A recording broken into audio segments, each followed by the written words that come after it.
अस्सलाम वालेकुम नाजरीन, उम्मीद है आप लोग खैरियत से होंगे। नाजरीन, आज DGISPR ने दोबारा प्रेस कॉन्फ्रेंस की और खैबर पख्तूनख्वा गवर्नमेंट कह लें या PTI को कह लें, उनको आड़े हाथों लिया। DG ने कहा कि KP में दहशत गर्दी के लिए साजगार माहौल फ्राहम किया जा रहा है। दहशत गर्दी के 80% वाक़यात KP में होते हैं। अब यह है कि जो इस हवाले से उन्होंने बात की है, ये बड़ी संजीदा बात भी है और ये एक और चीज़ की अलामत है कि सूरत हाल मज़ीद महाजराई की तरफ जाएगी, PTI के दरमियान और मिलिट्री के दरमियान, फ़ौज के दरमियान। और तीसरी चीज़ ये है कि ये ऑपरेशन जो है ये हर सूरत में होगा। तो फिर ये कैसे होगा? पहली बात तो ये है कि PTI के मौक़िफ़ पर हम बात कर लेते हैं कि PTI चाहती क्या है। आपको आइडिया होगा, कोई भी बंदा जो कि खैबर पख्तूनख्वा से ताल्लुक़ रखता है, मैं बल्कि चाहूँगा कि जो ये प्रोग्राम सुन रहे हैं वो हमारे कमेंट सेक्शन में इस पर अपनी राय भी दें। कि एक टाइम पर हम बात सुनते थे कि मैं कोई लोगों से पूछता था KP से कि ऑपरेशन के आप ख़िलाफ़ क्यों हैं। वो कहते थे जी कि ये आपस में मिले हुए हैं। ये मतलब यह है कि फ़ौज और तालिबान आपस में मिले हुए हैं। अच्छा, मुझे इस बात की कभी समझ नहीं लगी, इसलिए कि आपके अपने जवान उधर शहीद हो रहे थे, आपके अफसरान शहीद हो रहे थे। ये इंतहाई घिनौना मजाक होगा कि फ़ौज जो है, फ़ौज अपने जवान अपने अफसरान को ख़ुद शहीद कराए उन लोगों के हाथों जिनसे वो मिले हुए हों। लेकिन मैं ये कहता हूँ जी कि ये परसेप्शन थी। इस परसेप्शन को ठीक करने के लिए फ़ौज ने कुछ नहीं किया। और मैं तब भी बात करता था, अगर किसी से बात होती लॉ इन्फोर्समेंट बंदे से, तो मैं कहता कि यार अवाम जो भी सोचती है, आप इस परसेप्शन को बेहतर क्यों नहीं करते? किस तरह अपने एक्शन के ज़रिए करें, आप उनको अपनी तकरीर के ज़रिए करें, अबलाग के ज़रिए करें, उनको बताएं तो सही कि वो किस तरह गलत है। खैर, वो हमारा टाइम गुजर गया और उस दौरान KP में कभी भी जब भी ऑपरेशन की बात हुई तो यही कि जहाँ दहशत गर्दी है इसके पीछे वर्दी है, ये जो दहशत गर्दी है इसके पीछे वर्दी है। फिर जो है PTM हमने देखा, पश्तून तहफ़्फ़ुज़ मूवमेंट, उनका भी यही पॉइंट था कि ये ऑपरेशन से लोग जो हैं वो डिस्प्लेस हुए, बेघर हो गए और अल्टीमेटली इन तालिबान को प्रोटेक्शन देने वाले फ़ौज थी, यही उनका मौक़िफ़ था। PTI वाले जो हैं ये बड़ी देर तक तो उनके साथ लड़ते रहे। ये उस टाइम जो है फ़ौज के बड़े लाडले थे। ये समझते रहे जी कि हम जो हैं हम दिफा करने वालों में शामिल हैं। मुराद सईद जो है वो इसमें बड़े सर फहरिस्त होते थे, बाकी लोग जो हैं वो भी फ्रंट लाइन पे होते थे। एक जमात ANP जिसने अपने बहुत सारे लोग शहीद करा दिए, और ये नहीं कारकुन, उनके जो टॉप लीडरशिप है, यानी कि जो उनके अहम सरकर्दा रहनुमा हैं, वो तालिबान की नज़र हुए, वो शहीद हो गए। तो वो जो है यानी कि वो दूसरी साइड पे खड़े थे। PTI वाले जो है इनका मौक़िफ़ और था। अनफॉर्चुनेटली शहादतें PTI ने दी और ANP ने दी, लेकिन उसका फ़ायदा जो है वो PTI ने उठाया या PTM ने उठाया। अब ये है, अब तो वो भी बात नहीं रहेगी। अब चीज़ें जो हैं वो बिल्कुल, अगर पहले को ग्रे एरिया था तो अब तो वो भी ख़त्म हो गया। अब तो जो उनके स्पॉन्सर हैं, जो अफ़गान गवर्नमेंट है, ये तो उनको भी सीधे हो गए हैं, उधर भी जाकर बमबारी कर रहे हैं। जब भी कोई इधर पाकिस्तान में हमला होता है तो ये उधर जाके उनके ठिकानों पर बमबारी करते हैं। तालिबान के साथ किसने सोचा था, कभी आपने सोचा था कि जो अफ़गान तालिबान है उसके साथ हमारी जंग शुरू हो जाएगी? लेकिन हम तो जंग तक गए। इसका मतलब यह है कि हम इसको उनको इन्वॉल्व किए बगैर हम चाह रहे थे पहले कि TTP का मसला हल हो जाए, लेकिन नहीं हल हो रहा था। अब यह है कि अगर आप उनके पीछे भी चले गए तो हमारी अपनी गवर्नमेंट जो है KP में वो कह रही है कि ये ऑपरेशन किसी मसले का हल नहीं। और भाई आप बताएं कि आपके पास हल क्या है, या आप किसी मसले का हल हैं या नहीं है, या आपने उधर को पुलिस जो है उसको इतना स्ट्रांग कर लिया हो, आप कहें जी कि हम तो ये पुलिसिंग का इशू है, हम इसको सॉल्व कर लेंगे। आपने अपनी काउंटर टेररिज्म जो फोर्स है उसको हल कर लिया, उसको इक्विप किया हो। सबसे जो पैथेटिक परफॉर्मेंस नहीं मैं कहूँगा, जो उनको जो रिसोर्सेज के हवाले से जो सबसे पीछे हैं ये लोग हैं, इनके पास तो अपना असला भी पूरा नहीं है। तो आप उधर कुछ करने को तैयार नहीं है, आप बस सियासत कर रहे हैं। जो बात किसी टाइम जो है फ़ौज के बारे में कहा, या ओवरऑल फ़ौज के बारे में ही कहा जाता था जी कि ये उनकी स्ट्रेटजिक एसेट हैं अफ़गान तालिबान। अब ये लगता है कि जो TTP है वो PTI का स्ट्रेटजिक एसेट बन गई है। ये उनका जो है PTI का एक मिलिटेंट विंग है। आप देख लें किसी और कोई भी पार्टी है, कोई ऐसी क्लेम नहीं कर सकती जिनके लोग टारगेट ना हुए हों। अगर कोई पार्टी जिनको इम्यूनिटी हासिल है, जो कि उन TTP की शर से बचे हुए हैं, वो PTI वाले हैं। तो अब यह है कि सवाल ये है कि अब मामलात और ज़्यादा एक हेड ऑन कोलिजन की तरफ जा रहे हैं। चीफ मिनिस्टर जो हैं सुहेल अफरीदी वो कह रहे हैं कि हम ऑपरेशन नहीं होने देंगे। क्या इस पे वो ऑपरेशन उनकी मर्ज़ी के बगैर हो सकता है या नहीं हो सकता? इसका जवाब DGISPR ने दिया है। उन्होंने कहा जी कि ऑपरेशन तो पहले भी हो रहे हैं। मतलब यह है कि अगर तो PTI को पता ही नहीं है उनकी गवर्नमेंट को कि उधर हो क्या रहा है, तो फिर तो ये मतलब है कि ये सियासत के अलावा कुछ नहीं कर रहे, या फिर ये है कि ये सियासत ही कर रहे हैं। इनको पता है कि ऑपरेशन होने हैं, लेकिन हमने अपनी सियासी लाइन जो है वो यही लिए रखनी है। या फिर तीसरी सूरत ये हो सकती है कि सुहेल अफरीदी जो है उसको भी पता है कि ये ठीक हो रहा है, ऑपरेशन जो है ये सही है, ये इमरान खान को कुछ नहीं, यानी उस वो चाहते ये हैं कि लाइन इमरान खान वाली लें कि भाजी मैं तो पूरी कोशिश की है जो फिर आ गए जे हूँ दसो कि इन्हों का की करना है, तो या वो वाली सूरत हाल है।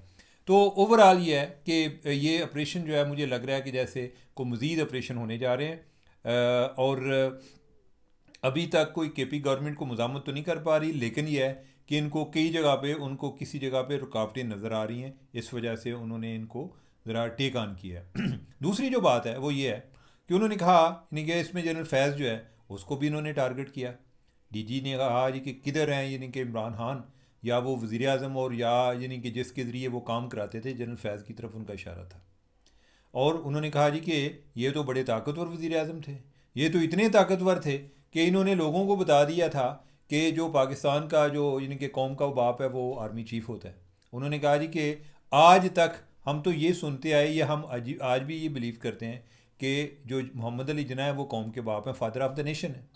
तो इन्होंने जो आगे बाप बदला है, तो हम तो वापस जो है यानी कि असल बाप की तरफ जा रहे हैं।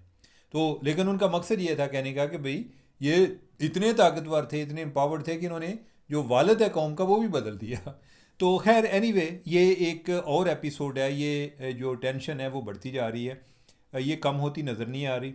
और नाजरीन मैं आपको पहले भी बड़ी दफ़ा कह चुका हूँ, अब तो मैं थक गया बार बार बात कर करके। ये चीज़ें इस तरह ठीक नहीं होनी। ये बस यही है कि जैसे मुख्तलिफ एपिसोड हैं जिनको हम बयान कर रहे होते हैं, आप जो है वो आप इंटरनेशनल लेवल पर देखें, आप लोकल लेवल पर देखें, जिधर जिधर पॉपुलिस्ट लीडर आए हैं उधर कोई रूल बेस्ड कोई गवर्नेंस नहीं है। जो ताकतवर है वो कमज़ोर को खा जाता है। अभी आपने देखा जो कि ट्रंप ने किया वेनेजुएला के साथ, कभी आपने अपनी ज़िंदगी में इमेजिन किया था? हमने पढ़ा था कि हमसे पहले ये हुआ था, ठीक है, या फिर यह है कि कभी हुआ तो ऐसे अंदाज में हुआ कि कोई इतने ज़राए ब्लॉग भी नहीं थे, हमें पता ही नहीं चला। ठीक है, ये इन्होंने पहले एक दफ़ा पनामा का प्रेसिडेंट भी उठाया था। पनामा ज़रा कंट्री वेनेजुएला से छोटा है, तो हमें तो उस टाइम पता ही नहीं चला। मेरे ख्याल 1999 की बात है, यानी कि उस टाइम उठाया था। या पहले इन्होंने ये बातें सुनते थे जी कि ईरान में कू हुआ, इनका वज़ीर आज़म था मुसद्दक, और ये मैं बात कर रहा हूँ 1951-52 की, कि उस टाइम CIA इन्वॉल्व थी, लेकिन CIA आपको कहीं नज़र नहीं आ रही थी। अभी जो है यानी कि अभी तो जनाब वो जाके खुद अपने वो बंदे उठा कर ले आए। ठीक है, ये ट्रंप है, यानी कि ये जी कि ओ जी अवाम ने उनको मुंतखब किया। आप ज़रा इमेजिन करें कि आप जो है हमेयाजा बनते हैं, हमेयाजा भुगत रहे हैं या नहीं भुगत रहे। जो इंडिया अमेरिकन है वो भी डिवाइडेड है। ठीक है, अमेरिकन भी जो है यानी कि बहुत सारे शर्मिंदा भी फील करते हैं। अच्छा, और मीडिया उनका इतना घबराया हुआ है कि BBC वाले वो इस बात को लिखने को तैयार नहीं है कि वो किडनैप हुआ है। यानी कि ये भी नहीं लिख सकते जी कि वो कह रहा है कि मैं किडनैप हुआ हूँ, ये कहते हैं कैप्चर हुआ है। और वो बंदा जिसको लेकर आए हैं निकोलस मोडोरो को, मोडोरो जो है कोई अच्छा आदमी नहीं था, बड़ा विलन किस्म का आदमी था, बड़ा ब्रूटल आदमी था। लेकिन अभी मैं आपको बता दूं कि वो जो है कौम के हीरो के तौर पे मरेगा। अब जो है यानी कि जो उसके बाद लोग हैं उनको वो ट्रंप के साथ मिले हैं। ट्रंप का क्या फोकस है, यानी कि वो ड्रग्स पे भी नहीं है, उसका फोकस ये है कि उधर तेल के ज़ाहिर पर फोकस है। अब वो उनको एक्सेस देंगे, वो उनको साथ मिलेगा, लोग कहेंगे कि असल में जो मडोरो है उसके साथ झगड़ा ये था, वो ये नहीं था जी कि वो ड्रग्स अमेरिका भिजवाता था या अमेरिका भिजवाने वालों को फैसिलिटेट करता था, स्मगलर्स को। असल झगड़ा ये था कि वो अमेरिका को तेल के वसाइल तक रसाई नहीं देता था, अब उसके खिलाफ एक्शन हुआ है। ठीक है, तो वो जो है वो अवाम के मुफाद का वसाइल का मुहाफ़िज़ था। जो नई गवर्नमेंट है ये अमेरिका के साथ मिली है, इसका आने वाले टाइम पे हम देखेंगे कि क्या असरात होते हैं। लेकिन उसकी वजह से जो खौफ की लहर फैली है, अब उसकी नज़र जो है हो सकता है कि वो कोलंबिया पे भी कैप्चर कर ले, उसके सदर को उठा कर ले आए, क्योंकि कोलंबिया में भी वसाइल हैं। पहले हम बातें सुनते थे जी कि वसाइल की वजह से जंग होती है, लेकिन इतनी खुल्म खुला जंग नहीं होती थी कि यानी कि पता चले कि बिल्कुल ही इतना नंगे तरीके से अपने एक एजेंडे को वो फॉलो करते हैं।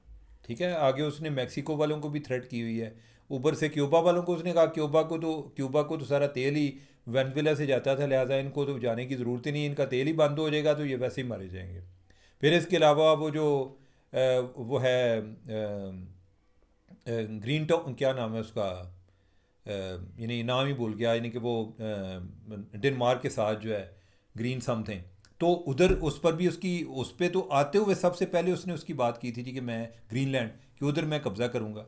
तो ये जो लोग हैं और जिस जिस मुल्क में हैं उधर भी इन्होंने आराम नहीं करने दिया। मुझे डर ही है कि ये बंदा हो सकता है कि किसी तरह सूरत हाल वर्ल्ड वार की तरफ ना ले जाए। अब चाइना जो है, चाइना से ताइवान डरता है, उनको तब से ये फिक्र पड़ी हुई है कि जो ट्रंप ने उधर किया है इसने हमें क्या बचाने आना है, इसने तो चाइना को जवाब दिया कि चाइना जो है वो ताइवान पे कब्ज़ा कर ले। रूस जो है उसने आगे उधर यूक्रेन में घुसा हुआ है। जो नेतन्याहू है, इसराइल है, वो गज़ा में घुसा हुआ है।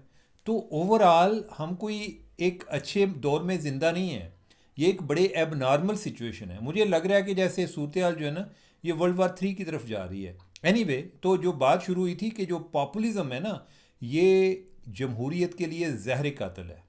इधर जो है वो अपनी सियासत से बढ़कर इश्यूज जो है उन पर बात ही नहीं होती, उधर यही होता है जी कि बस साड़ा कां चिट्टा ही होना चाहिए। ठीक है, तो एनीवे यानी कि बड़ी ओवरऑल डिस्टर्बिंग सूरत हाल है। नाजरीन अब जो है हम ज़रा पाकिस्तान की बात कर लें और इस्लामाबाद की बात कर लें। मैं अगले दिन ये शक्करपड़ियाँ वाले रोड पे गया और मैंने देखा, काश मैं ना देखता, कि मुझे दूर दूर तक दरख्त ही नज़र नहीं आ रहा। उधर एक रेस्टोरेंट है 1969, वो पहले दरख्तों में इतना कवर था कि वो नज़र नहीं आ रहा था। पता चला कि उन्होंने भी जगह पे कब्ज़ा किया हुआ है, वो बाहर तक लोक विरसा के सामने तक वो भी उन्होंने अपनी पार्किंग बना ली है। और दरख्त जो है वो कहीं टामे टामे नज़र आ रहे हैं, दूर दूर नज़र आ रहे हैं।